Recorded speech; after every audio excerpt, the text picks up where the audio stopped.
Hello YouTube family, कसे आहे तुम्ही सगळे? मस्त ना.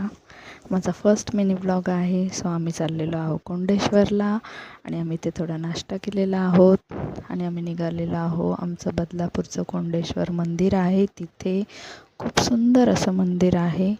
गावातलं फेमस आहे आणि कोंडेश्वर हे गावही खूप सुंदर आहे.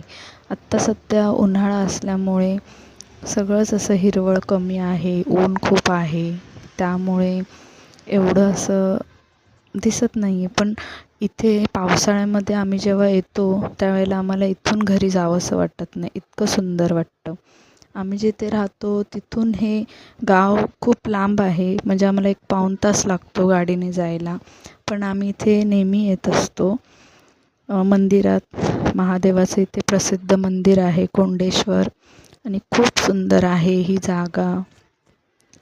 इथली माणसं, घरं, ही जी बैठी घरं आहेत, खूप सुंदर असा परिसर आहे आणि आम्ही इथे नेहमीच आलो की आम्हाला असं वाटतं की इथेच राहावं, म्हणजे इथेच आपलं नाही का, म्हणजे आता आम्ही जिथे राहतो तिथे एवढं असं सुंदर गाव असं नाही आहे. ते पावसाळ्यामध्ये तर खूपच सुंदर वाटतं आणि मी नेक्स्ट टाईम पावसाळ्यामध्ये आली तर नक्कीच व्लॉग करेन.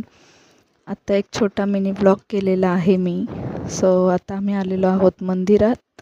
ते इथे भाजीवाल्या काकू सध्या एकटाच आहेत. ऊन असल्यामुळे जास्त कोणी नाही आहे आणि पब्लिकही नाही आहे. त्यामुळे आता आम्ही आलेलो आहोत मंदिरात. हे जे आहे हे कोंडेश्वर मंदिर आहे. इथे खूप असं मस्त पाणी वगैरे असतं बघण्यासारखं. खूप गर्दीही असते पावसाळ्यामध्ये. हे माझे मिस्टर आहेत, जे की व्हिडिओमध्ये तुम्हाला दिसत आहेत. सो माझा व्हिडिओ त्यांनी नाही काढलेला आहे, पण मी व्लॉग करते तर मीच व्हिडिओ काढलेले आहेत, तर थोडं समजून घ्या. मी नेक्स्ट व्लॉगमध्ये नक्की दिसेन. आमचं दर्शन झालेलं होतं आणि आम्ही काकूंकडे पुन्हा आलो होतो. त्यांच्याकडे थोडी खरेदी केली भाजीची. तिथे काकडी पण घेतली आणि तिथे ज्या बकऱ्या शेळ्या वगैरे येत होत्या त्यांनाही दिली, आम्ही खाल्ली. खूप सारा एन्जॉय केला. दर्शनही छान झाले. ह्या शेळ्यांबरोबर थोडंसं माझ्या मिस्टरांनी त्यांना काकडी वगैरे दिल्या आणि तिथे एक फॅमिली पण होती, तेही आले, त्यांनीही दिलं. म्हणजे असं खूप छान वाटतं.